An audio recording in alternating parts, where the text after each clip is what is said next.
Bonjour, graines d'étoiles, graines de cacahuètes. Bon, aujourd'hui, c'est une magnifique journée ici, donc on est évidemment toujours dans le Var. Je suis donc sur la commune de Hyères, à l'éco-hameau, l'écolieu, pardon, l'écolieu du plan du pont. Voilà. Je vais passer la journée, et même demain, tout le week-end, je crois, hein, voilà, il va y avoir plein de choses. Là, aujourd'hui, c'est chantier participatif. Et je vais me balader, échanger avec les gens. Voilà, ça va être une super journée. Coraline, Oui, hello. salut.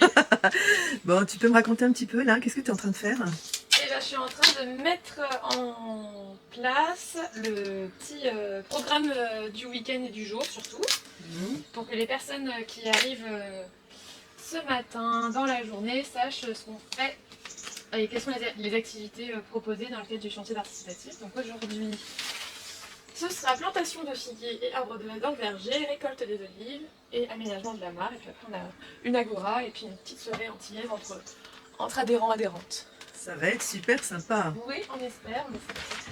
Alors, qui sont les... Donc, c'est une association, hein, tu m'as dit. C'est Hein. ça, c'est une Qui sont les association. adhérents, les adhérentes? On en compte aujourd'hui à peu près 180 adhérents, adhérentes. Qui sont-ils, qui sont-elles C'est les habitants, habitantes des alentours de Hyères. C'est des personnes qui qui ont envie de retrouver un contact avec le vivant, qui ont envie de jardiner, qui ont envie de discuter, d'avoir des liens sociaux. On a une partie des personnes qui sont retraitées, d'autres qui sont en reconversion, d'autres qui sont au chômage. Et puis on a aussi des familles qui viennent généralement lors des chantiers participatifs parce que dans la semaine on fait des sessions jardin le lundi et le jeudi après-midi. Et donc les personnes qui sont actives n'ont pas forcément le temps de venir, la possibilité. Et donc les chantiers participatifs, comme c'est le week-end, le samedi et le dimanche, et les personnes qui travaillent, c'est plus facile pour elles du coup de venir. Et on fait aussi une session jardin une fois par mois pour que ces personnes qui sont actives puissent participer à la vie du jardin qui est à côté du coup. Il y en a qui sont occupés de faire la terrasse, d'autres qui ont pensé plutôt la Ah, ben il y a des voiture, panneaux solaires. d'autres l'électricité, l'alimentation solaire. Et Vous êtes autonome en énergie? là, du coup, on est autonome pour la cuisine. Ouais, Ouais. Ok. donc ça c'est chouette. Et l'eau, tu m'as expliqué tout à l'heure Et en nous, off. on est raccordé au canal de Provence. D'accord. Jean-Ronan, sympa de m'accorder quelques minutes. Est-ce que tu peux nous parler un petit peu, je crois que c'est toi qui es à l'origine tout au début de ce magnifique projet?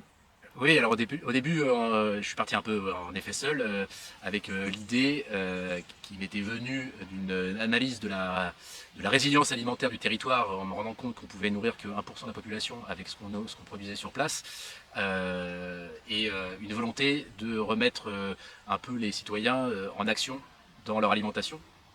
Et au départ, moi j'avais comme projet de créer une régie municipale alimentaire dans un autre territoire, en me présentant à des élections municipales que j'ai perdues. Et du coup, Ah. j'ai rebondi sur ce projet-là parce que j'avais accès à des terres agricoles ici, puisque c'est la famille de ma femme qui était propriétaire de ces terres agricoles. Et on était en pleine crise Covid, une volonté des gens de se réapproprier leur alimentation et d'acheter local, et une prise de conscience forte qu'il n'y avait plus suffisamment de production locale pour pouvoir nourrir la population. Et donc, 2020, c'est ça? comment 2020? 2020, ouais. 2020, et donc j'ai un peu réuni autour de moi des amis qui s'intéressaient aussi à ces questions-là, et on a décidé de proposer à la famille de remettre en culture ces terres agricoles qui étaient en friche, qui étaient à la base des terres qui étaient utilisées pour la production locale, donc jusque dans les années 90.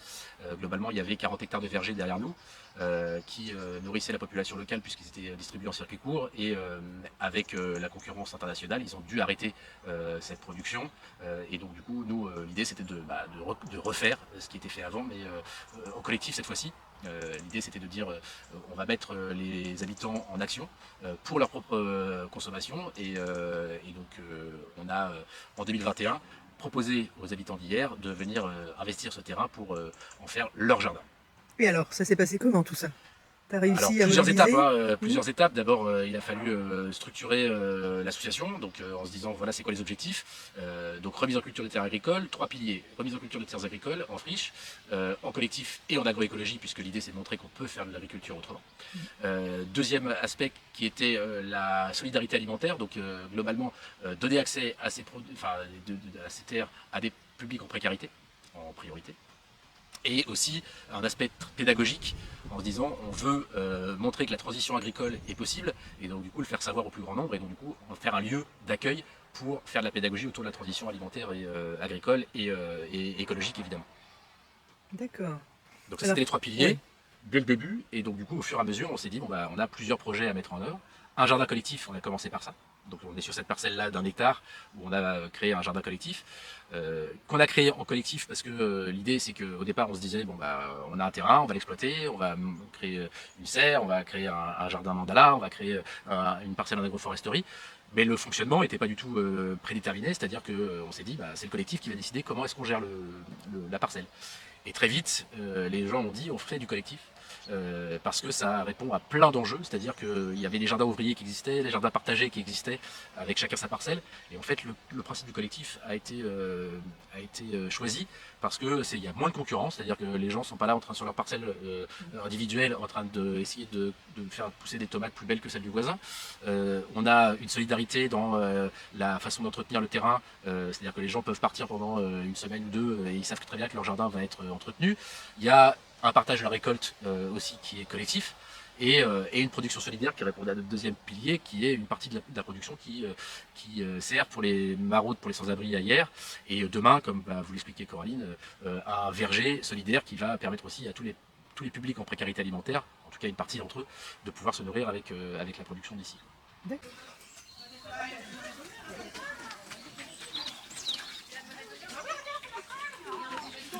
Là-bas au fond, il y a des toilettes sèches. Il y a une serre.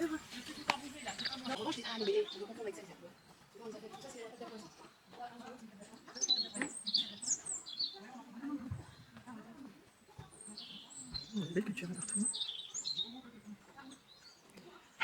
Ah et là c'est la dernière culture en mandala. Alors, il faudra un drone pour qu'on voit bien le mandala, mais bon, voilà, je suis pas équipée. Ouais, je sais pas si on voit. Le centre, c'est là. Et alors en 3 ans, il y a eu des difficultés, des bonheurs. Il y a eu déjà énormément de choses de faites, c'est-à-dire qu'on s'est rendu compte quand même que la force du collectif. 4 ans. Non, 3 ans parce qu'en fait on a, alors si je peux parler beaucoup plus longtemps, hein, on a quand même dû passer par une lutte sur ce terrain-là parce qu'on avait un projet d'antenne 5G sur ce terrain. On a mis 1 an globalement à faire sauter ce projet. Ok. Donc c'est un an entre parenthèses. C'est un an entre projet, parenthèses qui nous a d'accord. permis de structurer l'association, qui nous a permis de bien poser les principes, de trouver des financements. Mais en parallèle, il a fallu mener une lutte pour faire sauter un projet d'antenne 5G qui était complètement incompatible avec notre projet. Et ce qui nous a permis un peu de faire venir du monde assez rapidement. Parce que la lutte a agrégé des gens où on a dit bon, bah, pas d'antenne 5G mais un jardin partagé globalement. Ça a permis de faire un mouvement citoyen et après derrière de structurer l'écolieu autour de ces objectifs. Et donc du coup on a commencé véritablement en novembre 2021. La première brouette de compost, parce que c'était ça l'objectif, c'était d'amender le terrain, a été mise en novembre 2021. Donc ça fait vraiment 3 ans pile poil. Et donc en 3 ans, on a fait énormément, c'est-à-dire que les gens qui viennent sur le lieu nous disent mais en 3 ans vous avez réussi à faire tout ça. C'est ce qui m'a épaté, moi. Voilà, c'est ça. Mais en fait c'est la force du collectif, c'est-à-dire que globalement, avec à coup de un chantier participatif par mois, avec 40 à 50 personnes à chaque fois, et ben on a pu clôturer des terrains en un week-end, alors qu'on aurait mis 3 semaines à le faire si on était juste 3 agriculteurs qui voulaient s'installer. Pareil pour la mise en culture, pareil pour l'entretien du jardin, pareil pour la création de la cuisine, l'organisation de fêtes. En fait, c'est la force du collectif. Globalement, on a réussi à agréger rapidement un collectif soudé qui, alors avec des gens qui viennent, qui vont, c'est pas toujours les mêmes. Mais par contre, avec des gens qui se sentent membres actifs de l'écolieu et donc du coup qui mettent leur énergie dans ce projet-là. Et donc la force du collectif, c'est ça, c'est-à-dire que on arrive en 3 ans à avoir, vous le verrez, enfin dans ce reportage, à faire énormément de choses qu'on aurait mis beaucoup plus de temps à faire si on avait été, si on avait voulu la petite dizaine qu'on était le premier week-end de préfiguration de cette association, à se dire bon, bah voilà, on fait ça entre nous. Et donc dans ces cas-là, on aurait mis 10 ans à peut-être à faire ce qu'on a fait en 3 ans. Donc ça fonctionne. Bah, ça fonctionne, tout à fait, ça fonctionne. Le collectif fonctionne. Le collectif fonctionne, il faut mettre les ingrédients pour que ça fonctionne. C'est-à-dire que globalement, il faut que les gens se sentent impliqués, mais que ça soit pas le temps bénévole, il n'est pas facile à mobiliser. Parce que les gens travaillent, parce que les gens ont d'autres activités, parce que c'est un projet parmi tant d'autres. Mais par contre, ils ont vraiment l'intérêt à venir parce que ils se nourrissent avec ce qu'on produit ici. Donc c'est à dire que en gros, tu viens dans la semaine, tu viens entretenir le jardin, tu repars avec un panier de légumes. Et donc c'est pas seulement du temps associatif où on dit bon bah voilà, tu vas faire de la compta, tu vas faire des machins, tu vas faire la mobilisation, mais tu vas faire aussi quelque chose pour toi. Donc pour nous, c'était aussi important et c'est aussi un facteur de succès de se dire que les gens repartent avec quelque chose globalement. Mais il n'y a pas que la culture de légumes, il y a aussi d'autres, il y a du lien social qui se fait très fort, où on sortait de confinement, les gens avaient besoin de voir du monde, d'échanger, de faire des choses en commun.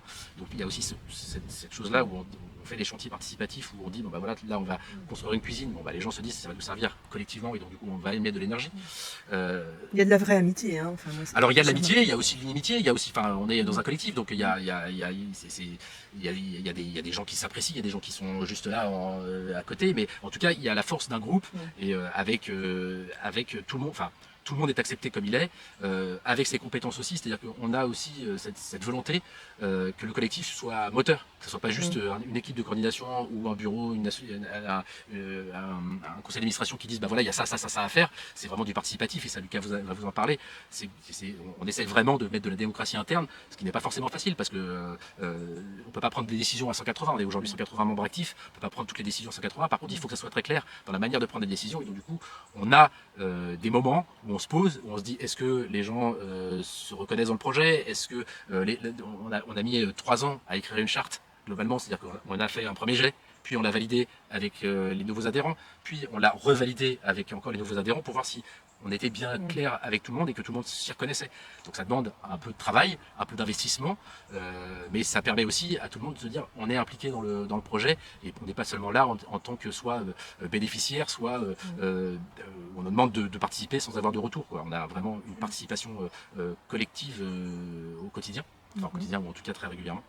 Et puis après derrière on a mis en place des structures qui permettent de gérer des conflits. C'est très important parce que dans un collectif, il y a forcément des conflits qui se créent. Donc on travaille aussi à de la médiation. Lucas va m'en parler, ça, non? Oui, exactement. Ouais. Donc vraiment des structures de médiation pour que les conflits puissent être gérés de manière importante, vraiment pris en compte. Et puis on a, je pense que c'est aussi un des facteurs de succès, c'est que dès le début, on a mis en place un mantra qui est c'est celui qui dit qui fait. Et qui est l'antidote pour nous, il n'y a qu'un faucon.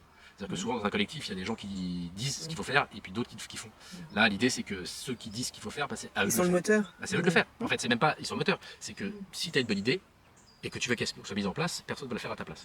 Et donc du coup, sauf s'il faut plusieurs personnes. Non, mais après, charge à toi de fédérer un collectif autour de toi pour mettre en place ce truc-là.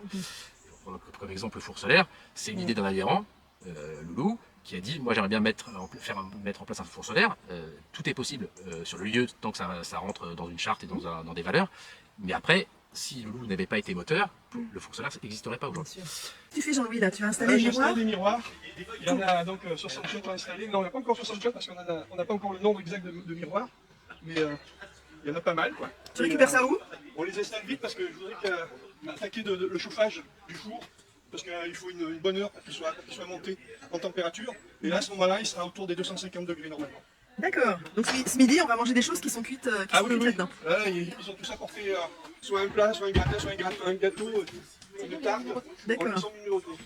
C'est nouveau. Voilà. Et on les installe et on met en chauffe. Où est-ce que tu récupères tous ces miroirs?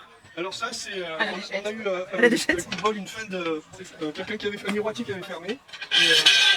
Et on a pu acheter ça pas cher. Et après, le reste des matériaux, c'est de la récupération. En fait, il nous a coûté les miroirs, les quelques boulons. C'est ça, le matériel, un petit peu les de soudure, les disques, tout ça. C'est une bonne idée, ça. C'est vrai que c'est de la longue, c'est du temps. C'est du temps et de travail à plusieurs. Ouais. Il y en a qui est mal réglé. Tu m'expliquais, mais c'est sur boulette. Pour que manuellement il le tourne vers le soleil. Attends, je vais voir si. Non, en bas ça a l'air d'aller. En fait, la focale, on la règle en hauteur avec cette manette Ouais. et horizontalement en faisant tourner. déplaçant. Il faut le déplacer à peu près toutes les 4 minutes. Ah bah c'est bien, oui. Ah oui. Ah oui, ça se conduit comme un bateau. Il faut le régler en permanence. Alors, ouais, mais alors t'es vraiment capitaine pendant combien d'heures de cuisson? Ah ben à peu près là, ça on y est jusqu'à 3 heures parce qu'on va faire les gâteaux, après le repas on fait les gâteaux pour le soir. Donc on va y être pour un moment. Ah oui, ok. Eh ben dis donc. Bon, ben on va savourer, hein. Waouh. Oui.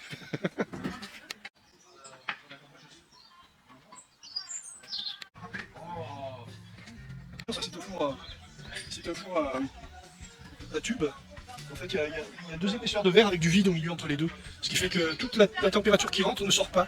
C'est une marmite norvégienne transparente, ce qui fait que c'est... Et puis là, bon, il y a un réflecteur. Et où est-ce que tu mets les plats? Il ne faut pas trop te mettre devant le réflecteur du reste. Parce que... J'ai chauffé. Et le plat, il est de ce côté. Voilà.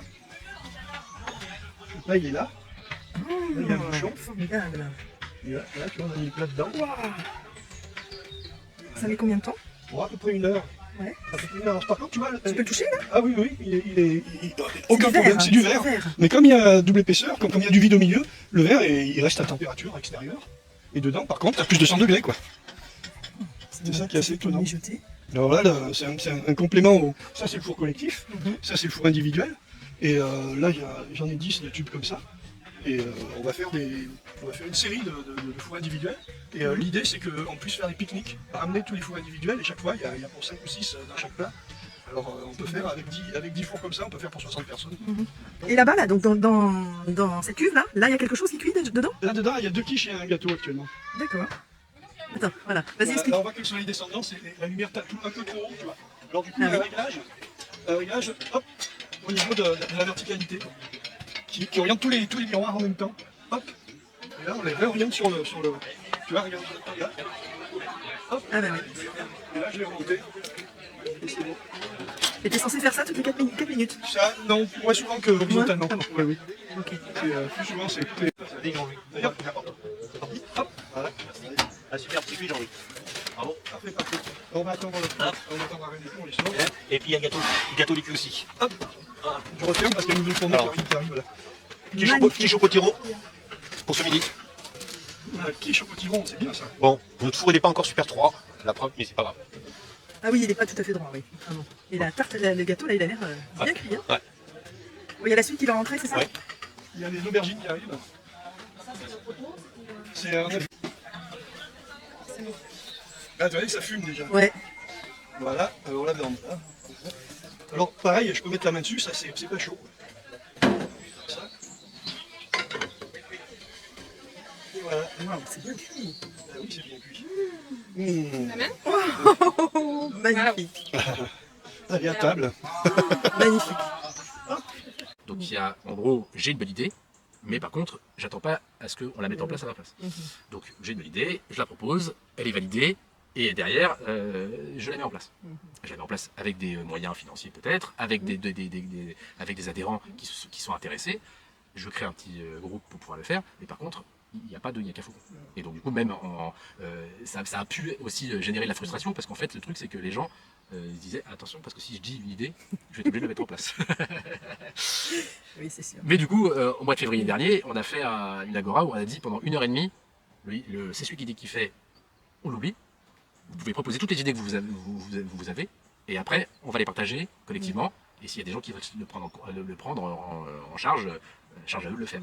Mais donc Oui, ça on permet peut- aussi on de peut libérer avoir- la parole voilà. pour dire ah ouais mais On peut avoir une idée, j'ose pas. mais savoir qu'on est incapable de la mettre en œuvre. Exactement. Non, mais Donc, soit qu'on est incapable, soit qu'on n'a pas le temps, qu'on n'a ouais. pas l'énergie. Enfin, c'est ça le truc, Ouais. c'est que malheureusement, oui, il y a, enfin malheureusement ou heureusement, il y a plein de bonnes idées, mais on peut pas tout mettre en place et on peut pas s'attendre à ce que les autres le fassent à sa place. Donc on est vraiment dans une mise en œuvre d'un pouvoir d'agir.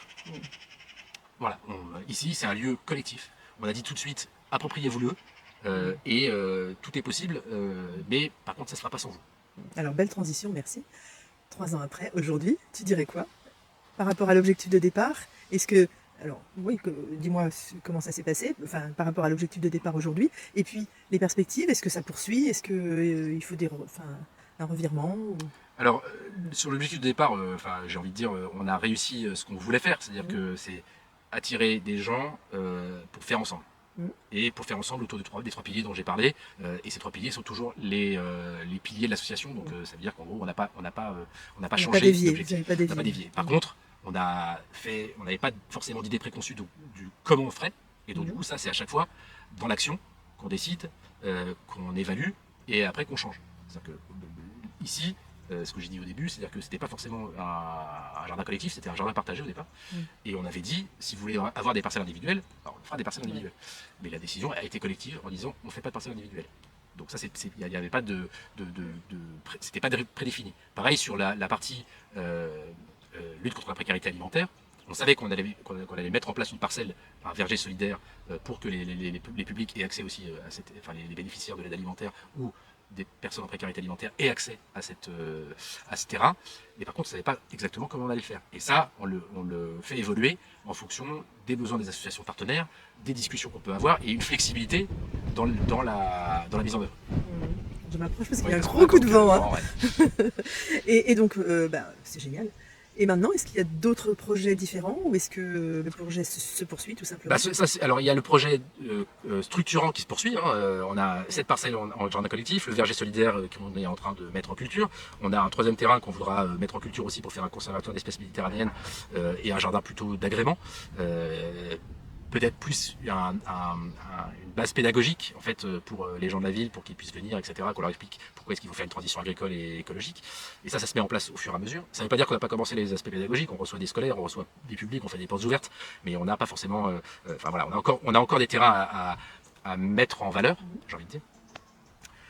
Et après, il y a tout ce que les adhérents qui sont là et les adhérents qui vont venir, et les adhérents et adhérentes qui vont venir, vont pouvoir mettre dans ce projet-là. En fait, c'est-à-dire qu'il y a toujours, il y a 1000 projets possibles, que ce soit en animation, que ce soit en atelier. C'est un lieu de vie sociale, et donc ce lieu de vie sociale, il y a plein de possibles en fait. Et ces possibles peuvent être mis en place parce que on a des adhérents et adhérentes qui sont moteurs dans la mise en place de ces possibles. Donc c'est vrai que nous, au bout de 3 ans, on est très satisfait de la dynamique. Ça veut pas dire que c'est gagné, parce qu'on sait très bien que ces projets-là peuvent avoir des moments hyper géniaux et à un moment donné ça peut s'étioler. Charge à nous collectivement d'éviter que ça s'étiole et que tout le monde s'y retrouve et qu'on soit toujours aussi attractif pour avoir des nouveaux adhérents et des nouveaux partenariats avec des associations qui voudront travailler avec nous dans le futur. Donc tu n'es pas lassé? Ah, pas du tout. Non, pas lassé. Et puis en plus, il y a plein de projets aussi dans le lieu et plein de projets qui se créent aussi pour le territoire et même des exemples à plus grande échelle. C'est-à-dire qu'il y a des gens qui viennent nous voir parce qu'ils veulent créer un écolieu dans d'autres régions. On est aussi un laboratoire de ce qu'on peut faire et l'idée de l'essaimage est importante. Enfin, pour moi, en tout cas, c'est hyper important qu'on ne soit pas un lieu clos où on crée notre oasis, mais c'est bien un lieu ouvert où on veut avoir le maximum de personnes qui viennent nous voir et puis surtout d'essaimer. Il y a d'autres gens qui font ça aussi en France et ailleurs, hein, mais d'être un laboratoire pour faire des choses et montrer que c'est possible. Notre cher Louis Fouché est venu vous voir, je crois. Absolument. Et donc, voilà, l'idée c'est aussi qu'on fait des animations, on fait des conférences, on fait des portes ouvertes où on essaie aussi d'avoir des gens de l'extérieur qui viennent donner leur expertise, mais aussi là, on est en train de travailler sur la mise en place d'une sécurité sociale de l'alimentation sur le territoire. Là, c'est pas seulement l'écolieu, on essaie d'être aussi un moteur sur une plus grande échelle pour dire, nous, tout ce qui nous intéresse, c'est l'alimentation durable, c'est la précarité alimentaire, c'est la transition agricole. Et ça, il faut de toute façon être le maximum ouvert et le maximum de communication vers l'extérieur pour que ça se passe aussi et pas seulement dans un petit lieu comme le nôtre. Merci Jean-Ronan. Merci à toi. Alors, invite-toi dans la réalisation de ce rêve. Ça va le faire. Ça va le faire. Un petit tour des propriétaires. Il y a de la récup un peu de partout, c'est super sympa. Des bouquins. Ça sent bon la paille. Oh oui, ça fait un petit peu salle à manger. Peut-être que ce sera là ce soir. Une super soirée antillaise ce soir, ça va être super sympa.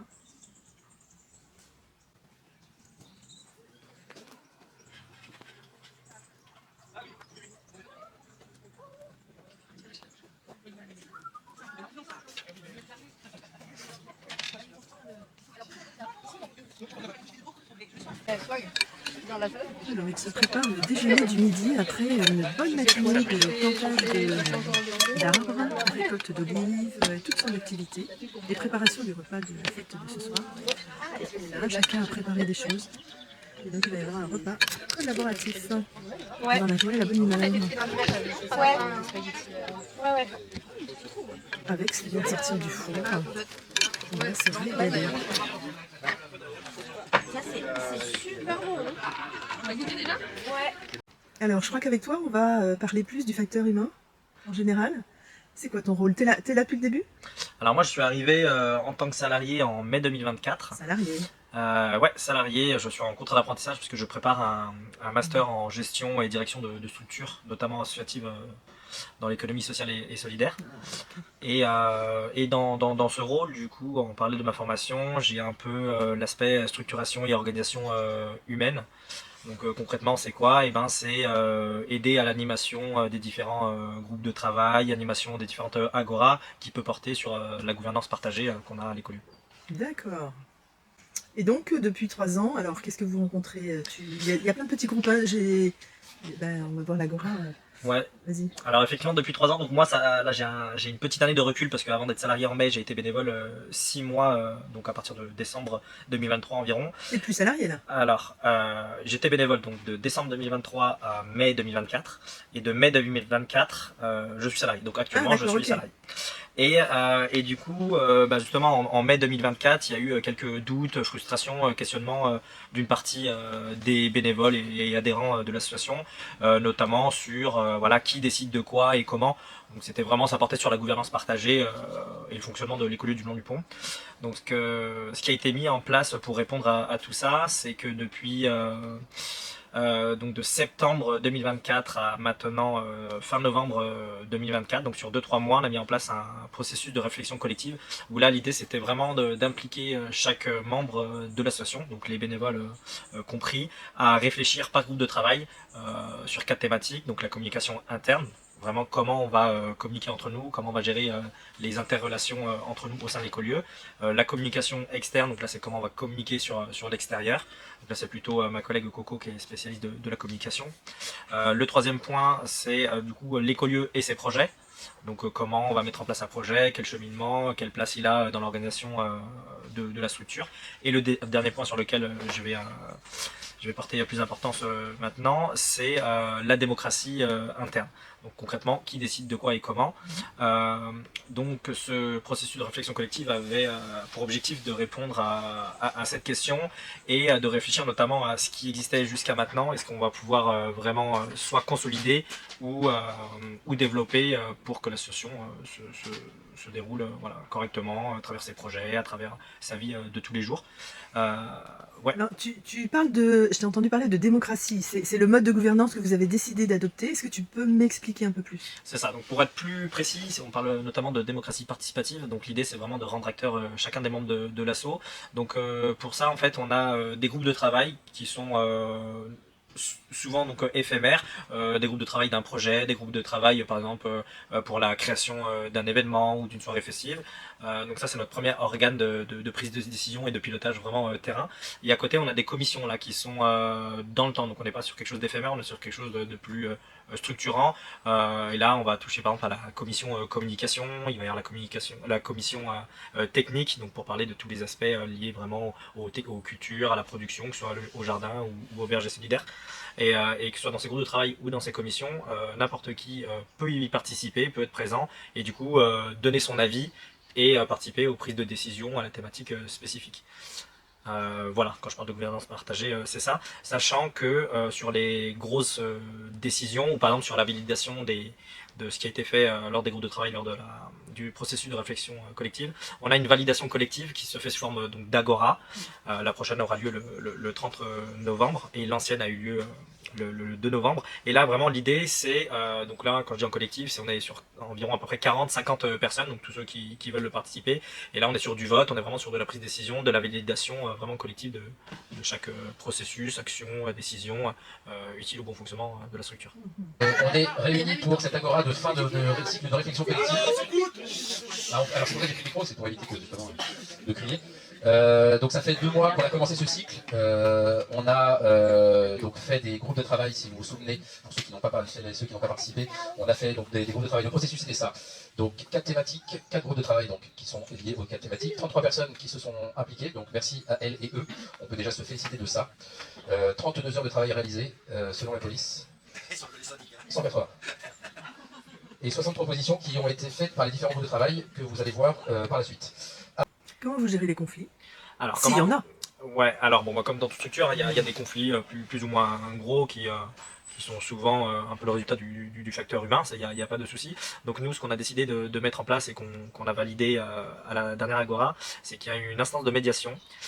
Cette instance de médiation, elle n'a pas de rôle de prise de décision, d'exclure ou je ne sais quoi. Par contre, elle est constituée de médiateurs et médiatrices, donc en l'occurrence 3. Et son rôle, ça va vraiment d'être, s'il y a un conflit entre 2 parties, d'écouter chacune des parties d'un point de vue vraiment extérieur, sans jugement, et ensuite de mettre à plat avec ces 2 parties les points d'accord, de désaccord, pour désamorcer au final le conflit. Donc des fois ça marche, des fois ça marche pas. C'est encore en cours d'expérimentation, mais on travaille sur notre protocole, de médiation afin de résoudre les conflits au mieux. Vous avez des personnes qui sont formées à la communication non violente, par exemple, ou... Alors effectivement, on a quelques bénévoles, oui, qui ont soit été formés ou vécu des expériences de communication non violente. Donc les 3 médiateurs qui étaient là jusqu'à du coup septembre 2024 avaient soit des notions ou une expérience dans ce milieu-là. Et là, on est sur un processus du coup de renouvellement de médiateurs. L'idée c'est janvier 2025 d'avoir ces 3 nouveaux médiateurs, évidemment, qui ont une expérience sur la communication non violente. D'accord. Ok, est-ce que tu as autre chose, peut-être des anecdotes de moments difficiles ou de moments extrêmement surprenants et bons? Je sais pas, dis-nous ce que tu as envie de dire. Il s'en passe des choses en 3 ans. Ouais, carrément, en 3 ans, puis même moi ça va faire 1 an que je suis là, c'est vrai que j'ai vécu pas mal de choses, donc sur les anecdotes, c'est vraiment très positif, je vois pas d'anecdotes négatives. Là comme ça, première vue.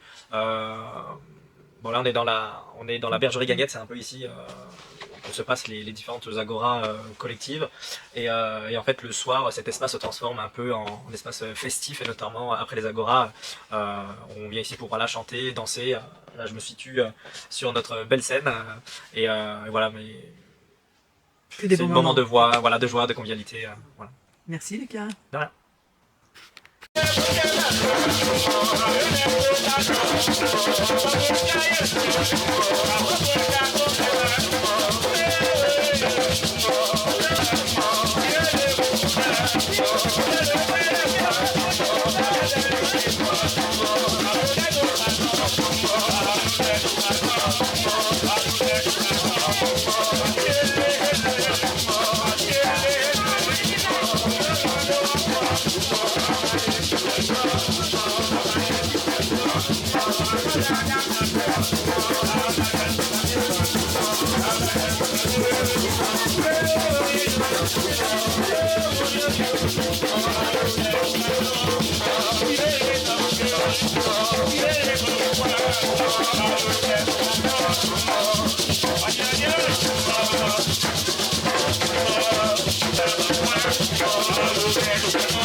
Comme légumes cet après-midi.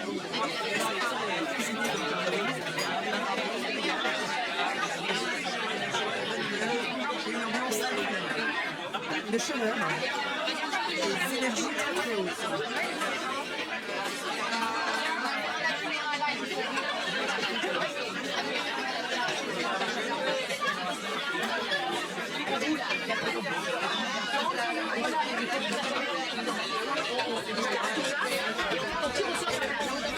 il a trouvé déjà les musiciens. Donc, il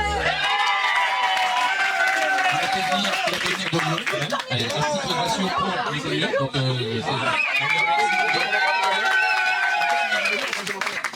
après, il a fait le menu, donc c'est le manger. Et il a commencé à 11h ce matin.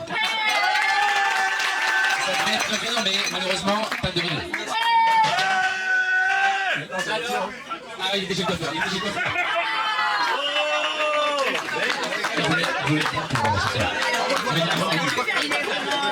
Oui, je suis coiffeur. Ça s'agite comme une bûche. Je te mets ça où, Moïse? Oui, bravo. Mon père. Depuis 8h30, je suis sur le pied de bière, là, t'attends bien les légumes. Oh, je me suis permis. Tu sais quoi? Loulou là.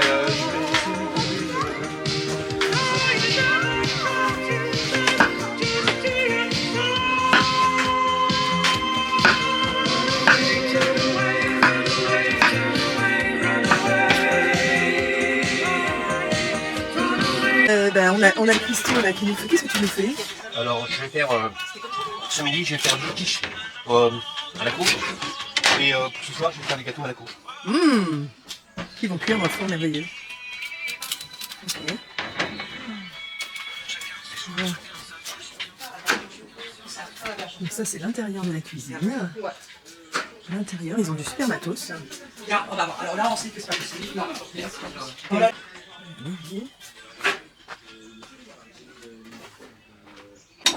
Oh là là, Moïse, il fait chaud là-dedans. C'est à toi de me dire, tu fais quoi Moïse? Qu'est-ce que j'ai fait? Oh là là. Ah, j'en peux pas aussi pas comme beau. C'est un plantillaise. Alors, et on va se régaler ce soir, hein? Ah ben oui, on va bien manger. Coraline, alors, quel est ton rôle dans l'écolieu, s'il te plaît? Alors moi je suis coordinatrice sur tout ce qui est communication et partenariat à l'écolieu, plus les recherches de financement et les accueils du public, notamment sur la partie verger solidaire, donc c'est là où nous nous trouvons aujourd'hui. Alors, comment ça se passe? Comment ça se C'est passe toi qui gères les personnes? C'est toi qui t'occupes de faire venir tous ces arbres qui sont plantés? C'est toi? Alors sur la partie verger solidaire, moi je m'occupe plus des partenariats avec les associations qui accueillent des personnes en précarité alimentaire. La partie culture, technique, agroforesterie, c'est Terry qui s'en occupe, parce que c'est lui qui a les connaissances en agroécologie. D'accord. Et moi je dois, avec l'aide de Jean-Renan et de Lucas, faire en sorte de faire venir des personnes en précarité donc qui sont généralement dans la ville, les faire venir dans ce coin nature. Comment tu fais ça? Donc leur donner envie, une fois qu'ils sont venus, d'y revenir et de mettre les mains dans la terre. Parce que là en fait, il y a des arbres qui ont commencé à être plantés. Donc il y en a à peu près 400, pas loin de 400 qui ont été plantés aujourd'hui. Il y en aura 1000 à la fin, d'ici 3 ans.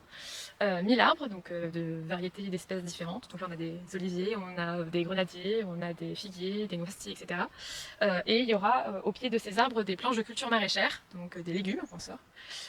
Et l'objectif c'est de faire cultiver ces légumes par les personnes qui sont dans le besoin pour qu'ils et elles puissent repartir avec des fruits et des légumes dans un second temps, puisque c'est pas au moment de la plantation qu'on récolte immédiatement, mais voilà, l'idée c'est d'instaurer une dynamique de panier. Et comment on fait ça?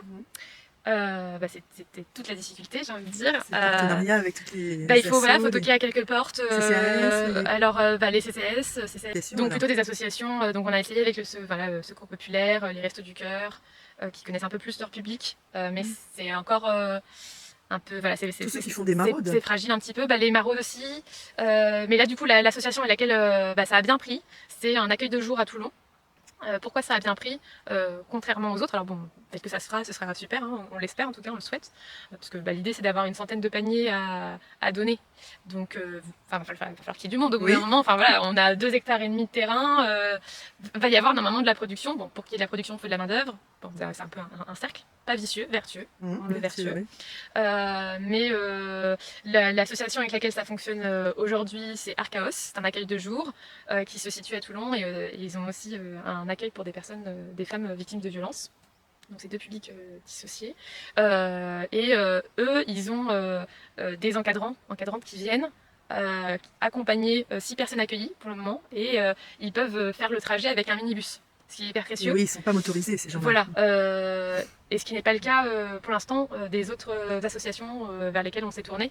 Donc c'est pour ça qu'avec Archaos ça fonctionne, il y a quelque chose qui se met en place en ce moment parce qu'il y a une partie logistique qui est prise en charge par cette association partenaire et c'est aussi l'objectif, c'est qu'on ne puisse pas porter le projet que Écolieu tout seul. Nous, on réceptionne, on accueille les personnes, on leur fait visiter l'endroit, découvrir les légumes qu'on a et on fait un petit atelier cuisine voilà, pour mêler l'utile à l'agréable et ce qui aura été préparé en cuisine et ensuite déguster. C'est un repas partagé convivial suivi d'un petit instant pétanque. Mais en fait, ça nécessite d'impliquer aussi les gens qui s'occupent de ces personnes-là. Exactement. Et voilà, il faut que les personnes venir, qui encadrent soient motrices aussi. Oui, oui, vous êtes totalement. reculés quand même. Donc ça nécessite une motivation, un intérêt de la part de l'association, de la structure en elle-même et des personnes qui sont motrices dans cette association. Pour que les personnes qui en bénéficient puissent arriver jusque-là. Ça c'est un projet ou ça a démarré? Ça a démarré depuis septembre de cette année, le lien avec Archaos. Et donc l'objectif c'est que ça se pérennise et que ça s'intensifie entre guillemets en termes de venue. Là aujourd'hui, l'association vient une fois par mois. D'accord. Et l'idée c'est que ça se fasse les accueils une fois toutes les 2 semaines. Donc un rythme un peu plus régulier.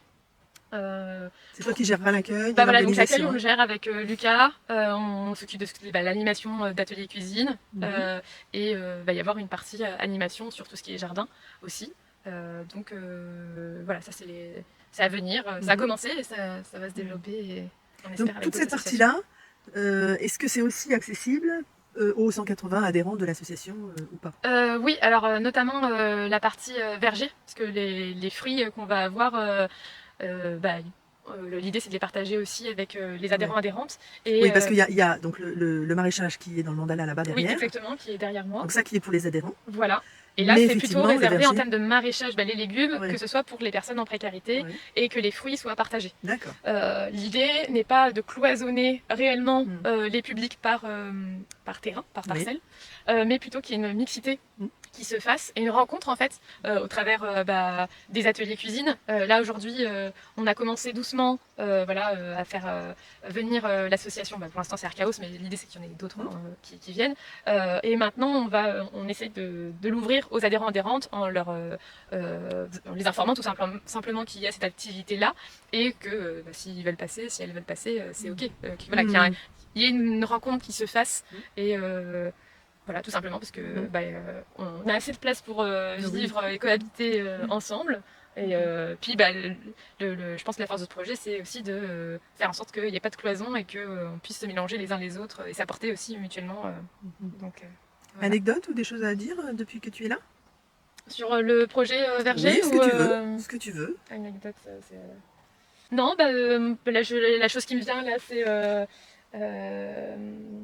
au moment de la plantation des 240 oliviers, il y a une famille qui est venue, donc une famille qui bénéficie d'un panier au secours populaire, qui est venue pour le lancement de la plantation, qui était là, qui ont fait le trajet à pied de Hyères Centre. Oh. Voilà, donc ils n'ont pas de moyens de locomotion et ils étaient là en fait et je trouvais que symboliquement c'était hyper fort qu'une famille, c'est pour elle et eux qu'on le fait aussi, soit présente à ce moment-là. J'en ai des frissons. Donc voilà, c'est pas une anecdote drôle, mais c'est une anecdote belle. Voilà. Et j'étais assez contente qu'ils soient présentes sur site à ce moment-là. Bon, il faut venir qu'ils reviennent. Il faut venir dans combien de temps pour que tous ces arbres soient grands? Ça dépend, qu'ils soient grands. En même temps, les olives, elles donnent déjà. Voilà, les olives, la question, si ça avait été quand est-ce qu'elles donneront, les oliviers, on les a plantés en mars-avril et on a récolté nos premières olives au premier week-end d'octobre, donc c'est assez incroyable.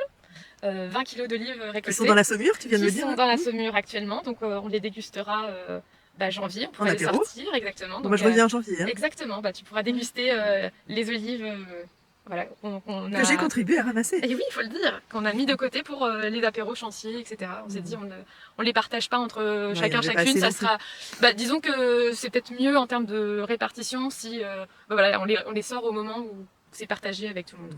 Il n'y a pas de difficulté à répartir, il y en a en tout cas moins, on pense à ce moment-là. Donc voilà, et d'ici une dizaine d'années, je pense que ça sera une belle forêt. Bon, je reviens dans 10 ans. Mais bon, il faut pas attendre que Non. dans 10 ans ça soit tout planté et tout Non, grandi. non, non, non. Le projet il évolue tellement rapidement. Faut se dire que l'année dernière il n'y avait rien, il n'y avait pas un arbre, quoi. Il y a des vidéos, j'ai regardé, il y a une vidéo qui a été faite de la Fondation Meurtrière l'été dernier. C'était, là on a l'impression que c'est un désert, c'est sable, c'est du sable. Et là aujourd'hui on regarde autour de nous, c'est verdoyant. Donc ça va très vite. C'est un Donc magnifique j'ai bon projet. espoir. Merci Coraline. Merci à toi.